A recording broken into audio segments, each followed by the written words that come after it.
Hi friends, welcome to வெற்றிக்கனி. நம்ம இந்த வீடியோவில் 2019 ஜனவரி டு மார்ச் நடப்பு நிகழ்வுகள் கட்டாயம் 6 பார்க்க போகிறோம். ஏற்கனவே கட்டாயம் 1, 2, 3, 4, 5 பார்த்தாச்சு. இது கட்டாயம் 6. இந்த கட்டாயம் 6ல் வந்து 25 கொஸ்டின் இருக்குது. இதனுடைய பிடிஎஃப் வந்து பார்த்தோம்னா டிஸ்கிரிப்ஷனில் கொடுத்துருக்கேன். ஸோ அதனால் வந்துட்டு நீங்கள் டிஸ்கிரிப்ஷனில் இருக்கக்கூடிய பிடிஎஃப் வந்து டவுன்லோட் பண்ணிக்கோங்க. அதற்கு உண்டான ஆன்சரிக்கையை வந்து இந்த கட்டாயம் 6 சீரீஸில் பார்த்துக்கோங்க. வாங்க வீடியோஸ்குள்ளே போகலாம். இந்தியாவானது எந்த நாடுடன் பாதுகாப்பு வர்த்தகம் உள்ளிட்ட பல்வேறு துறைகளில் ஒத்துழைப்பு மேம்படுத்த 3 ஆண்டு ஒத்துழைப்பு திட்டம் செயல்படுத்த உள்ளது. நம்ம இந்தியா வந்து எந்த நாட்டோட இணைந்து பாதுகாப்பு வர்த்தகம் உள்ளிட்ட பல்வேறு துறைகளில் ஒத்துழைப்பு வந்து மேம்படுத்துறதுக்காக 3 ஆண்டு ஒத்துழைப்பு திட்டம் வந்து செயல்படுத்திருக்காங்க அப்படின்னு கேட்குறாங்க. சரிங்களா? எத்தனை ஆண்டு ஒத்துழைப்பு திட்டம்? 3 ஆண்டு ஒத்துழைப்பு திட்டம். இதற்கான விடை வந்து என்ன அப்படின்னு பார்த்தோம்னா தென்னாப்பிரிக்கா. ஆப்ஷன் டியில் இருக்கக்கூடிய தென்னாப்பிரிக்கா. இந்தியாவும் தென்னாப்பிரிக்காவும் இணைந்து பாதுகாப்பு வர்த்தகம் உள்ளிட்ட பல்வேறு துறைகளில் வந்து ஒத்துழைப்பை மேம்படுத்துறதுக்காக 3 ஆண்டு ஒத்துழைப்பு திட்டம் வந்து செயல்படுத்திருக்காங்க. ஸோ 3 ஆண்டு ஒத்துழைப்பு திட்டம் அப்படின்னா நீங்கள் மறந்துடக்கூடாது. சரிங்களா? இந்தியாவும் தென்னாப்பிரிக்காவும் அப்படிங்கிறத மறந்துடக்கூடாது. அடுத்த கொஸ்டின் போகலாம். தமிழக தலைமை தேர்தல் ஆணையர் சத்யபிரதா சாஹூ தமிழகத்தில் எத்தனை வாக்குச்சாவடிகள் பதற்றமானவை என்று தெரிவித்துள்ளார்?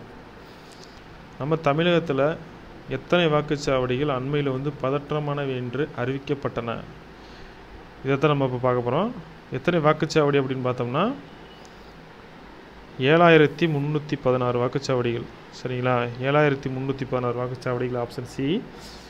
ஆனால் நம்ம வந்து எத்தனை வாக்குச்சாவடிகள் பதற்றமானவைன்னு சொல்லிட்டாங்க. ஓகே. ஆனால் தமிழகத்தில் இருக்கக்கூடிய மொத்த வாக்குச்சாவடிகளின் எண்ணிக்கை எவ்வளவு? மொத்த வாக்குச்சாவடிகள் எவ்வளவு? இதை வந்து யாருக்காவது தெரிஞ்சதுன்னா கமெண்ட் பாக்ஸில் கமெண்ட் பண்ணுங்க நண்பா. எல்லாருக்கும் யூஸ்ஃபுல்லாக இருக்கும்.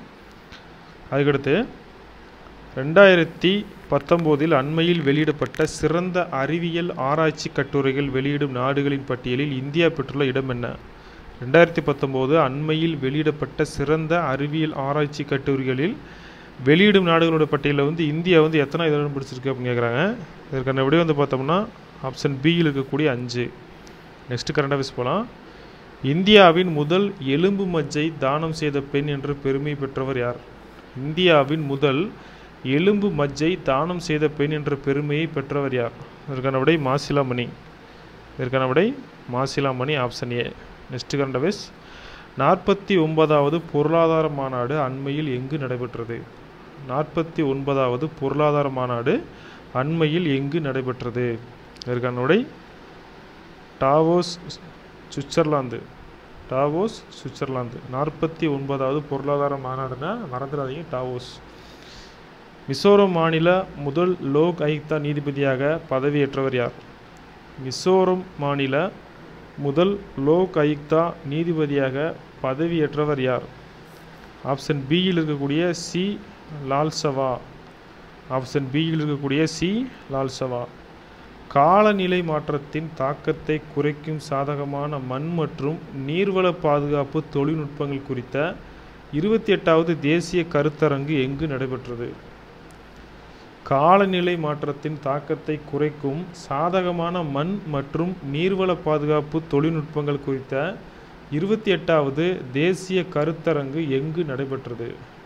இதற்கான விடை உதகை.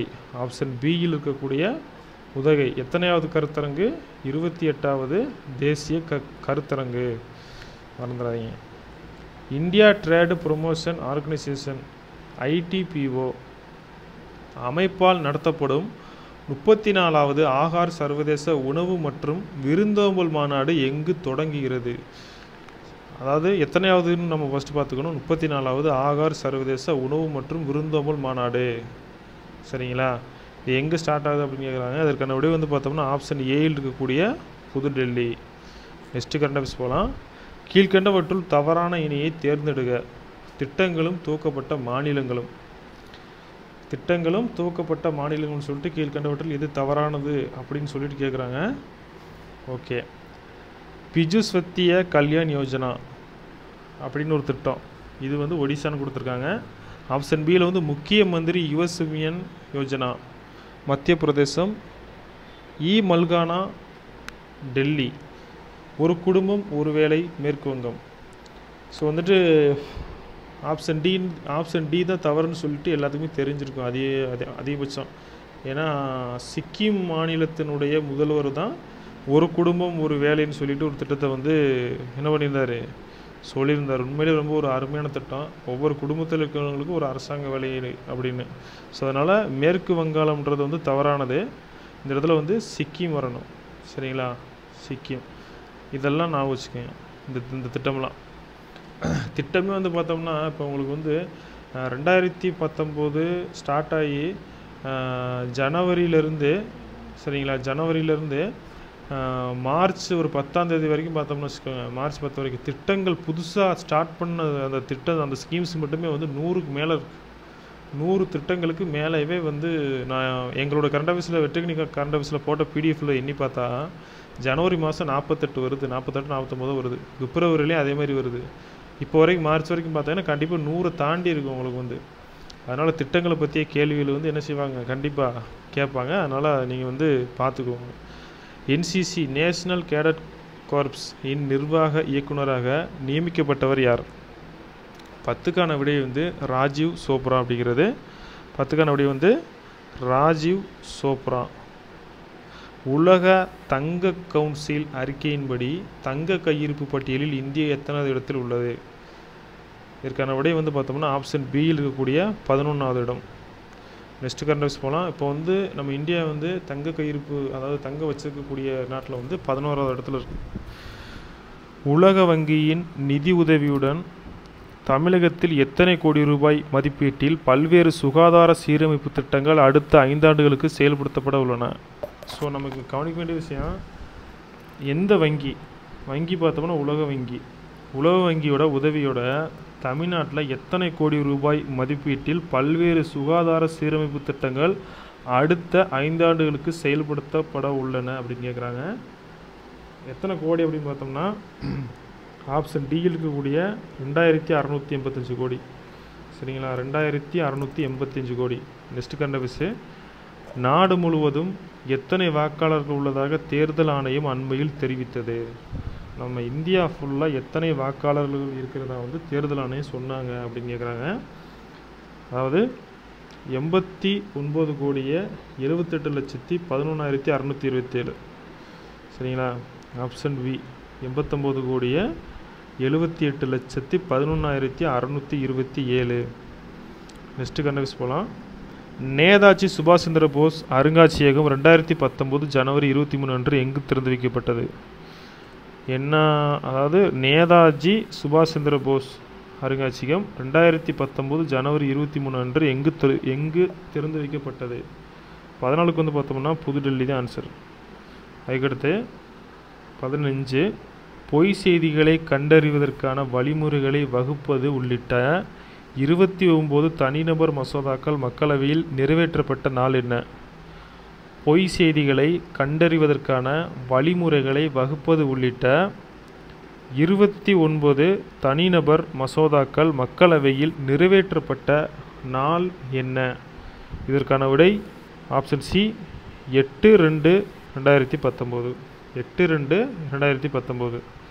கீழ்கண்டவற்றுள் தவறான இணையை தேர்ந்தெடுக்க. ஓகே. திட்டங்களும் தூக்கப்பட்ட மாநிலங்களும்.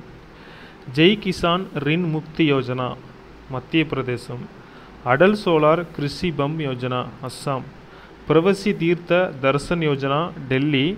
Ujjwala sanitary napkin Yojana Odisha. தவறானது வந்து என்ன அப்படின்னு பார்த்தோம்னா அடல் சோலார் கிருஷ்ணி பம்ப் யோஜனா, இது வந்து தவறானது. இது வந்து அஸ்ஸாம்னு கொடுத்துருக்காங்க. ஆக்சுவலி அது வந்து என்ன ஸ்டேட் வரும் அப்படின்னு பார்த்தீங்கன்னா மகாராஷ்டிரா வரும். அஸ்ஸாமுக்கு போல் அங்கே வந்து என்ன வருங்க, மகாராஷ்டிரா வரும். ஸோ மகாராஷ்டிரா மாநிலம் தான் அடல் சோலார் கிருஷி பம்ப் யோஜனா அப்படிங்கிறது. ஸோ மற்றபடி எல்லாம் ஓகே. ஜெய் கிசான் ரின் முக்தி யோஜனா அப்படின்னா மத்திய பிரதேசம். பிரவசி தீர்த்த தர்சன் யோஜனா அப்படின்னா டெல்லி. Ujjwala sanitary napkin Odisha. சரிங்களா, அடுத்த கொஸ்டின் போகலாம். 48 நாடுகளை கொண்ட அணுசக்தி விநியோக கூட்டமைப்பில் இந்தியா இணைவதற்கு எதிர்ப்பு தெரிவிக்கும் நாடு எது? 48 நாடுகளை கொண்ட அணுசக்தி விநியோக கூட்டமைப்பில் இந்தியா இணைவதற்கு எதிர்ப்பு தெரிவிக்கும் நாடு எது?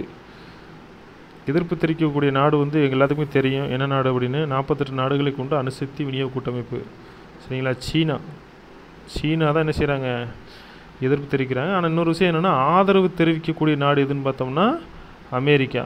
ஆதரவு தெரிவிக்கக்கூடியது அமெரிக்கா, எதிர்ப்பு தெரிவிக்கிறது சீனா. இந்தியா நேபாள தொழில் முனைவோர்களை ஊக்குவிக்க வேண்டும் என்ற நோக்கில் ஒரு நாள் மாநாடு எங்கு நடைபெற்றது? இந்தியா நேபாள தொழில் முனைவர்களை ஊக்குவிக்க வேண்டி ஒரு நாள் மாநாடு எங்கு நடைபெற்றது அப்படின்னு சொல்லிட்டு கேட்குறாங்க. 18க்கான விடை வந்து காத்மாண்டு, நேபாளத்தின் தலைநகர். இந்தியாவில் எந்த மாநிலத்தில் 2000 ரூபாய் நோட்டுகள் தட்டுப்பாடு நிலவுவதாக தகவல்கள் வெளியாகியுள்ளன? 19க்கான விடை ஆந்திரா. 19க்கான விடை என்னங்க, ஆந்திரா. 2019ஆம் ஆண்டிற்கான சங்கீத நாடக அகாதமி விருதுகள் எத்தனை பேருக்கு வழங்கப்பட்டுள்ளன? என்ன விருது? சங்கீத நாடக அகாதமி விருது என்ன வருஷத்துக்கு? 2019க்கு. எத்தனை பேர்த்துக்கு கொடுத்துருக்காங்க அப்படின்னு சொல்லிட்டு கேட்குறாங்க. 20க்கான விடை வந்து பார்த்தோன்னா 42. ஸோ 42 பேர்த்துக்கு வந்து கொடுத்துருக்காங்க. மாநிலத்தின் பெரும் கடன் காரணமாக இந்தியாவில் எந்த மாநில காங்கிரஸ் தலைமையிலான அரசு பயன்பாட்டிற்கு புதிய வாகனங்களையும் ஏர் கண்டிஷனர்களையும் கொள்முதல் செய்வதை தடை விதித்துள்ளது? இந்தியாவில் ஒரு மாநிலம் வந்து ரொம்ப கடனாக இருக்காமா, அந்த மாநில காங்கிரஸ் தலைமையிலான அரசு வந்து என்ன பண்ணியிருக்காங்கன்னா, கடனாக இருக்கக்கூடிய ஒரு காரணத்துக்காக அந்த மாநிலத்தினுடைய தலைமையிலான, அதாவது அரசு, குறிப்பாக பார்க்க வேண்டிய விஷயம், அரசு பயன்பாட்டிற்கு புதிதாக வாகனங்களும் வாங்கக்கூடாது, அதே மாதிரி ஏசி போன்றவை வந்து கொள்முதல் செய்வதை வந்து தடை செஞ்சுருக்காங்க. ஸோ அது என்ன மாநிலம் அப்படின்னு பார்த்தோம்னா 21க்கு வந்து மத்திய பிரதேசம். ஆப்ஷன் பியில் இருக்கக்கூடிய மத்திய பிரதேசம் தான் ஆன்சரு. நெக்ஸ்ட்டு, தமிழகத்தில் பத்ம விருதுகளை பெற்றவர் எத்தனை பேர்? நம்ம தமிழ்நாட்டில் பத்ம விருதுகளை பெற்றவங்க எத்தனை பேர் அப்படின்னு சொல்லி கேட்குறாங்க. 22க்கான விடை வந்து 7 பேர். சரிங்களா? JLL கன்சல்டன்ட் என்ற அமைப்பு வெளியிட்டுள்ள உலகில் மிகவும் மாறும் நகரங்களின் பட்டியலில் முதலிடத்தில் உள்ள இந்திய நகரம் எது? 23க்கு வந்து என்ன ஆன்சர்னு பார்த்தோம்னா பெங்களூர். 23க்கு வந்து விடை வந்து பெங்களூர். நெக்ஸ்ட்டு, மாநிலங்களில் cigarette electronic nicotine delivery system மீதான தடையை பின்பற்ற சுகாதார அமைச்சகம் வலியுறுத்தியுள்ளது. இப்போ வந்து பார்த்தோம்னா இந்த இடத்துல எத்தனை மாநிலம்னு அவங்க வந்து சேர்க்கணும் இல்லைங்களா? எத்தனை மாநிலங்களில், இந்தியாவில் உள்ள எத்தனை மாநிலங்களில் சிகரெட் மீதான தடையை பின்பற்ற சுகாதார அமைச்சகம் வலியுறுத்தியுள்ளது அப்படின்னு சொல்லிட்டு கேட்குறாங்க. ஸோ வந்துட்டு பார்த்தோம்னா 24க்கு வந்து மொத்தம் 12 மாநிலங்கள். சரிங்களா? இதில் வந்து கேட்டிருந்த ஒரு நண்பர்கிட்ட வந்து இந்த கொஸ்டின் வந்து கரண்ட் அஃபேர்ஸில் டெய்லி கரண்ட் அஃபேர்ஸ்னு போடும்போது கேட்டிருந்தேன், இதில் வந்து தமிழ்நாடு இருக்கா அப்படின்னு கேட்டேன். ஆமாம், தமிழ்நாடு இருக்குன்னு சொல்லி ஒருத்தர் வந்து கமெண்ட் பாக்ஸில் கமெண்ட் பண்ணியிருந்தார். அவருக்கு நன்றி. நாட்டின் முதல் லோக்பால் அமைப்பின் தலைவராக ஓய்வு பெற்ற உச்சநீதிமன்ற நீதிபதி பினாகி சந்திர கோஸ் நியமனம் செய்யப்பட உள்ளார். ஆக்சுவலி அன்னைக்கு இந்த தேதியில் இது அடிக்கும்போது நியமனம் செய்யப்பட உள்ளார். அதாவது என்ன, திங்கக்கிழமை அடித்தோம், செவ்வாய்க்கிழமை இவரை வந்து அப்பாயின்மெண்ட் பண்ணிட்டாங்க, நேற்று அப்பாயின்மெண்ட் பண்ணிட்டாங்க. ஸோ நியமனம் செய்யப்பட்டார். அப்போ வந்து யார் அப்படின்னு அவருடைய ஸ்டேட் என்ன, அவருடைய சொந்த மாநிலம் என்ன அப்படிங்கிறத கேள்வி. அவருடைய சொந்த மாநிலம் என்ன அப்படின்னு பார்த்தோம்னா மேற்கு வங்காளம் தான் ஆன்சர். மேற்கு வங்காளத்தில் தான் அவர் பிறந்திருக்காரு. அவருடைய சொந்த மாநிலம் வந்து மேற்கு வங்காளம். சரிங்களா? ஏன்னா இவர் வந்து நாட்டினுடைய முதல் லோக்பால் அமைப்பின் தலைவர். ஓய்வு பெற்ற உச்சநீதிமன்ற நீதிபதி பினாகி சந்திர கோஸ். அவருடைய பேரும் நமக்கு ரொம்ப முக்கியம். இது போன்ற நடப்பு நிகழ்வுகளை தெரிந்து கொள்ள வெற்றிக்கணி யூடியூப் சேனலை பார்க்கவும். கூடுதல் நடப்பு நிகழ்வு PDF வடிவில் தங்களுக்கு வேண்டுமெனில் வெற்றிக்கணி வாட்ஸ்அப் ஜாயினிங் நம்பரில் இணையவும். நம்ம வீடியோ பிடிச்சினா லைக் பண்ணுங்கள், ஷேர் பண்ணுங்கள். மறக்காமல் உங்களுக்கு என்ன தோணுதோ வந்து கமெண்ட் பாக்ஸில் கமெண்ட் பண்ணுங்கள். நன்றி, வணக்கம்.